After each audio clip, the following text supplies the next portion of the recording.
Hi guys, it's been a while. I've been in a bit of a slump with filming because of the heat wave. It made me lose my momentum with filming, and I feel like it's kind of like a muscle. The more you do it, the easier it is, and the less you do it, the harder it gets to start again. So I asked you what you wanted to see, and one of you suggested I do the mid-year book tag, so that's what I'm gonna do. In the interest of not spending too much of your time or mine, I'm going to try and limit my answers to 1 to 2 books per question, and also because a lot of these opinions you've seen already in my wrap up, so this is more an overview. Let's start off with the best book I've read in 2026. This one might be a bit surprising because honestly, as I finished it, I loved it, but I didn't think that it would have such a lasting impact on me. I think about this book weekly, genuinely, and that is Department of Speculation by Jenny Offel. I don't know why, but it kind of rewired my brain chemistry, and I think it's partly because of the writing and the structure of the novel, because it's kind of autofiction in a sense. It reads like notes on your notes app. I don't know how to explain it, you just have to read it to understand. It was just so raw and real, and at the same time uncomfortable, because it felt like something that could have come straight out of my phone. And I felt like the way that she was writing the story really resembled how I tend to process my own thoughts when I'm writing, especially when I'm writing on my phone, because I kind of have a way of writing on my phone and a way of journaling. And so it kind of felt uncomfortable to just see something that could potentially have been coming straight from me, even though I wasn't living the experiences of the characters. But yeah, it has had such a long-lasting impact, and I think about it a lot. Specific moments, specific quotes. It's really moved me, and I am itching to reread it at some point this year. Honestly, I'm gonna be surprised if I don't reread it by the end of the year, because that's how often I think about it. I just don't think it's the right book for the summer, but as soon as I am back in feeling very introspective and the weather matching that state of mind, I will be picking it back up.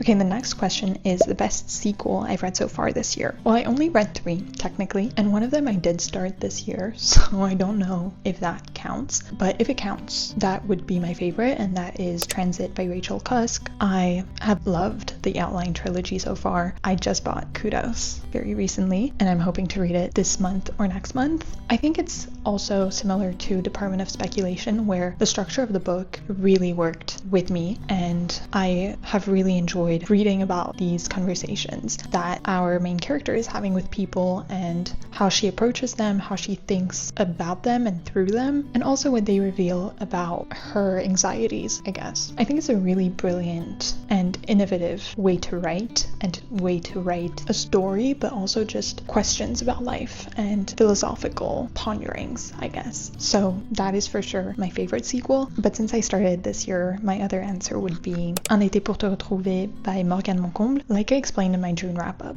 this was a very interesting thing because I went into the book expecting something, because I was made to believe that I was going to be getting that thing. As I was progressing through the story, I didn't even want that thing to happen anymore, and then it didn't, thankfully, and that made me really enjoy the book in the end. However, I still can't get over the disappointment of not getting the thing that I'd originally been told that I was going to get. So I think part of the issue with that one was marketing, and I think that they should have been a bit less detailed in the marketing of this book, especially with the tropes. I think if they'd been a bit more unclear, I would have liked it more. That being said, it did go exactly how I wanted it to go as I was reading, and that was also the last book in that interconnected standalone series, so something is complete, and that always feels nice. Okay, next one is a new release that I haven't read yet but want to. I'm gonna give 2 because if you are new here, then you don't know this, but I don't like hardbacks, and I'd rather wait a year until a paperback comes out than read a hardback, which is why there are a lot of new releases that came out this year that I am itching to read, but I have to wait. One of them is Lost Lambs by Madeline Cash. This is the story of a family and their strange dynamics. I'm not super sure. I kind of purposefully forgot what the plot is about so that I can go in as blind as possible, but I've only heard amazing things, and I have a strong feeling that I will like it. I also think it's one of those rare instances where the American book cover and the British book cover both look great individually. I feel like usually I have a preference for one, but I like both. I think I'll wait a year until it comes out. And my other answer for this is going to be a book that I recently bought, and that is Nymph by Sophia Montrone. I was talking to my roommate about the book The Safe Keep, and the bookseller was highly praising it and recommending it, and then I held up Nymph and she told me, if you love The Safe Keep, you'd love this. I didn't personally adore The Safe Keep, but I quite enjoyed it. And Nymph is set in Italy, it's set in the summer, it has that coming of age feeling. I just feel like it's going to be a perfect queer coming of age that is most likely going to be filled with a lot of longing, summery, and I'm very, very, very excited to read it. So I'm really glad that the bookseller sold me on it because I'm really excited. And then the next question is my most anticipated releases for the second half of the year. The first one for me is Worry Doll by Laura McPhee Brown. That is another sapphic story. This is by the Australian author who wrote Cherry Beach, which is a book that I've been wanting to read, but it's really hard to get access to it outside of Australia, I guess. So I haven't been able to, but it seems as though this one is going to be a bit more accessible in the UK. So I'm hoping that I will be able to read it. On the day that I'm talking to you, it does come out tomorrow, so that's exciting. I believe it talks about obsession and a complicated relationship between two women, one of whom is already in a relationship, and they meet on a train. That's kind of all I know. I love the cover of this one. I think it's going to be perfect for the fall. I can't wait to read it. And then the second one is one that I am equally as excited for, and that is I Won't See You Die by Antonio Munoz Molina. This is a second chance literary love story, which is literally my bread and butter. I love a second chance. It's my favorite trope in the romance genre. It's the most believable to me, partly because it comes with a bit of miscommunication, and I feel like that's very realistic, and partly because the longing and the connection is so palpable. The yearning is real. And so if there is a literary fiction adjacent of that, I want to read it, which is why when I heard about this book, I immediately put it on my radar, and I can't wait to read it. Again, amazing book cover. I feel like that's something that's been happening a lot, is these gorgeous book covers, so very excited about it. Next is my biggest surprise, which I'm taking to be a positive surprise, and that is basically, to me, a book that I didn't necessarily have the highest of expectations for, and that took me by surprise in a great way, and that for me is of course Educated by Tara Westover. I feel like I've been talking about this book so often on here, but for the story, basically my roommate kind of forced me to read it, and I'd heard great things about it, but I just was never interested enough to pick it up on my own, and she kind of sold me on it, but she was also like, you need to read it now. So I was scared that I was not going to enjoy it because she made me feel like, you know, I should. And I'm really happy to say that I did. I think what I enjoyed most about it was how nuanced Tara Westover managed to be about her own story and her hardships. I think it shows so much maturity, and I'm genuinely really admirative of her for that, because when talking about her life, I don't think everyone would have the power to be so nuanced and understanding, and her writing was just so vivid as well. So I just felt very, very invested in her story, and it was even better being able to text my roommate every time something shocking happened because there's a lot of shocking moments, and being able to talk about them made the experience even more fun. So that was my biggest surprise. On the flip side of that is my biggest disappointment, and I'm gonna say Project Hail Mary by Andy Weir. It's definitely my least favorite book that I have read this year, and that is because despite me not even liking science fiction, I'd heard so much great stuff, and so I still read it in the hopes that I would like it and also to watch the movie, and then I didn't like it at all. It felt very bro-coded and mildly sexist, mildly racist, and I don't know, I just didn't care for the main character at all, and then I didn't care about the sci-fi aspects of the book. I never really adhered to sci-fi, so I don't know why I thought this one would be different, but I guess it's because a lot of people said that even if you don't like sci-fi, you'd like this. If you really don't like sci-fi, you probably won't like this. And that even stands for the movie, which I thought was better than the book for sure, but also just not that great. I don't know, I just just feel like the humor also just was not my type of humor, and so it just felt flat. It just fell flat. So I guess that's my biggest disappointment. But my personal biggest disappointment would probably be Martyr by Kaveh Akbar, which even though I still really enjoyed, I expected this book to be like life-changing to me and a new favorite. Then it just didn't end up being that for me. I just found that there were too many points of view. I think that's my main thing about this book, because I've realized that I've come to enjoy following so many characters and so many timelines and stuff all at once less and less. It's something that I really valued when I was really getting into reading, getting multiple points of views, and I think sometimes it works very well, but I'm enjoying it less and less. And I think with this one also having excerpts from the book that the main character is writing, which is also a book of martyrs, which is very meta, and the poetry, it just felt like a lot of stuff going on, and I really liked the subject matter. I just don't think I liked the execution quite as much. I did love the writing though, so I'm still open to reading more Kaveh Akbar if he comes out with something else at some point. Next one is really exciting, and it's my favorite new author, which is either from a debut or new to me. Well, obviously, if you've been here, you probably know it's Yoon Lee. I discovered her through probably the hardest memoir that I read this year, even harder than Educated, and that was Things in Nature Merely Grow, and I really just connected with that story and connected with her writing and her thoughts. And I think having read that memoir and also understanding a bit better how she processes things and how she talks about things or talked about things with her children makes me enjoy the rest of her works even more, because I feel like I have had access to part of her brain that she willingly shared, and I'm not shocked at all that it won the Pulitzer Prize this year, because it's really, really honest and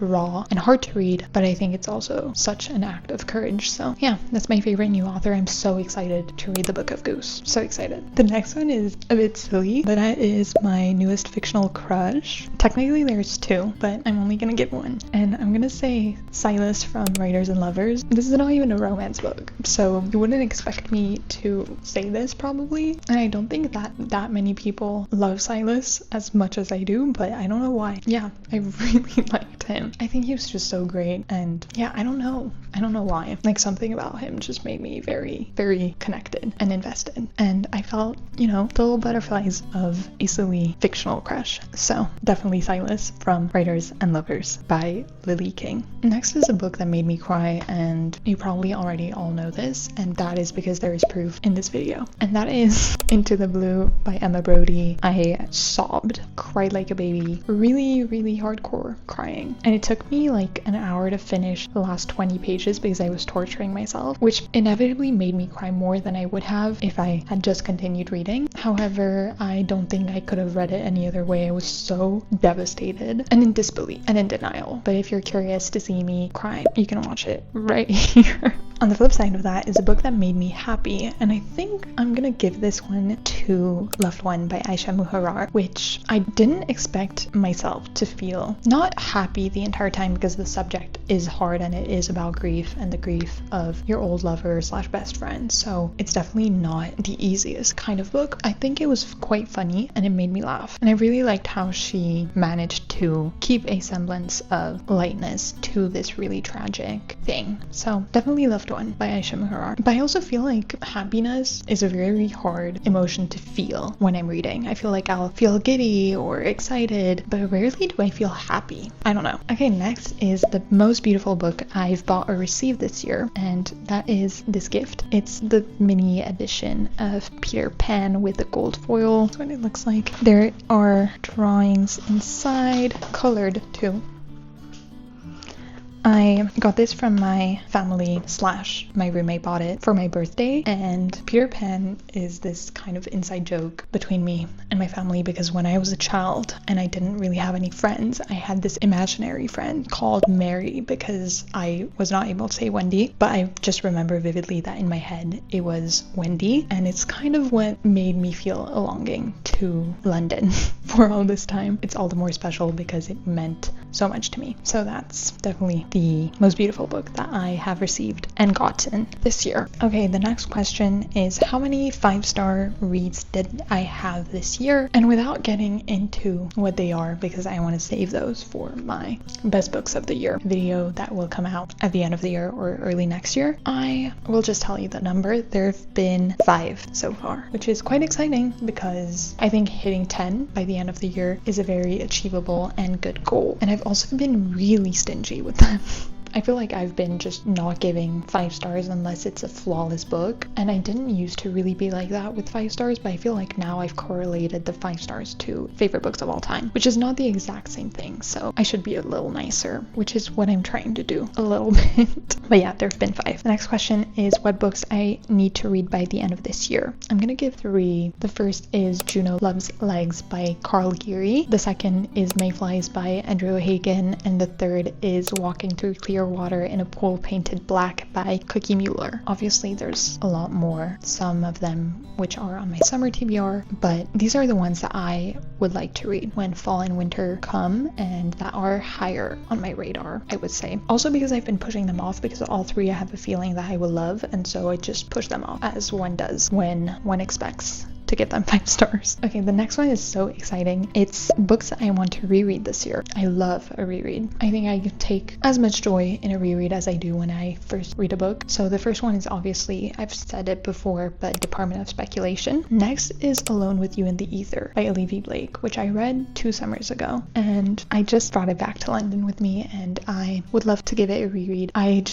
feel like I want to reread it. I don't know why. It's just been on my mind lately that I want to reread it. So there's that.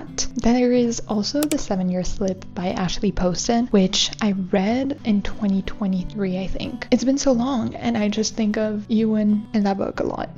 Think of him a lot. I don't know, I just had so much love for it, and I want to see if it still holds up to my thoughts of it. I am a little bit nervous, but I think I will give it a reread in December. And in December, I would also love to reread the Once Upon a Broken Heart trilogy because they're just so whimsical and magical, and I think they're just perfect reads for Christmas season, and I always love to have a reread around that time of the year, and I think those will match with the season really well. And also, I miss Jax. And Evangeline, so really excited about that. Those are the main rereads, but there's probably a lot more. The next question is a book that I enjoyed that has mixed reviews. This one is, I don't know why I feel like it's a cop-out, but I'm gonna say Beautiful World, Where Are You? Because Sally Rooney tends to have very mixed reviews, and I think this is one of my favorites by her, honestly. Like, if Normal People didn't have such a special place in my heart, this would probably be my top 1 or 2. I understand why people didn't like it and how it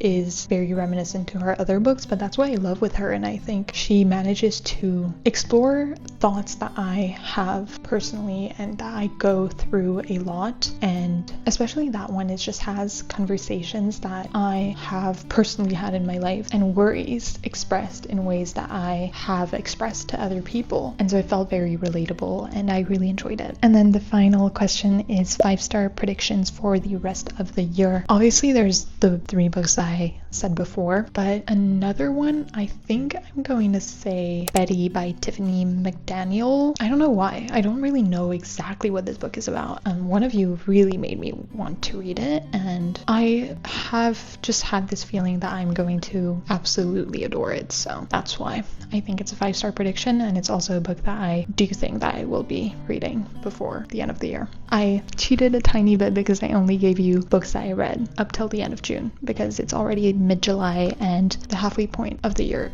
is the end of June. So sorry that I didn't talk about the books that I read in July, but you will get to hear all about those very soon. I hope you enjoyed this one, and I'll see you next week for a reading vlog. Bye!